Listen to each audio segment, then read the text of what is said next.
எல்லாருக்கும் வணக்கம். அதாவது விஜய் தம்பியாக இருந்தாலும் சரி, எடப்பாடி சாராக இருந்தாலும் சரி, மு.க. ஸ்டாலினாக இருந்தாலும் சரி, எல்லாருக்குமே பொதுவாக ஒரே ஒரு வேண்டுகோள் தான் நான் வைக்கிறேன். யார் முதலமைச்சர் ஆனாலும் சரி, நான் சொல்கிறது மட்டும் ஒன்றே ஒன்றுன்னா, நீங்கள் எதுவுமே ஃப்ரீ கொடுக்க வேண்டாம். எதுக்கு நீங்கள் ஃப்ரீ பஸ்ஸு கொடுக்குறீங்க? நீங்கள் ஃப்ரீ ஆம்பளைன்னா பொம்பளைன்னா ஆம்பளை உயிர் தானே, பொம்பளை உயிர் தானே. அப்போ அவங்க மட்டும் ஒரு தாழ்த்தப்பட்டவங்க, நாங்கள் மட்டும் என்ன வசதி நிற்க, அவங்க கையில் மட்டும் காசு இருக்குது எப்போவுமே இருக்குமா? அவங்களுக்கும் இல்லாத தானே இருக்கும். அப்போ பொம்பளைங்களும் ஓட்டு போடுறாங்க, ஆம்பளைங்களும் ஓட்டு போடுறாங்க, அவங்களுக்கும் ஓட்டு உரிமை இல்லை. அவங்களுக்கு மட்டும் ஏன் நீங்கள் அதுமாரி பண்ணுறீங்க? எல்லாமே 20 ரூபா ஒரு பஸ்ஸுடைய ரேட்டுன்னா நீங்கள் 10 ரூபாயை கம்மி பண்ணி பொதுவாக விடுங்க.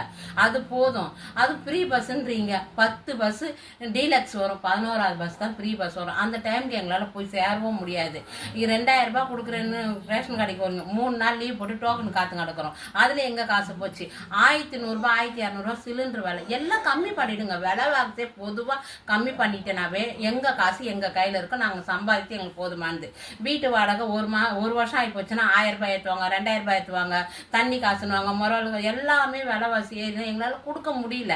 அதனால தான் நீங்கள் ஃப்ரீ கொடுப்பீங்களா உங்கள் பின்னாடி நாங்கள் ஓடிங்க இருக்கிறோம். நீங்கள் ஃப்ரீயே இல்லாத எல்லாமே சரிசமமாக கொண்டுன்னு வந்துட்டீங்கன்னாவே எங்களுக்கு போதுமானது. நாங்கள் ஓட்டு போடுறதுக்கு இதுதான் பலன், வேற ஒன்றுமே கிடையாது. தேங்க்யூ.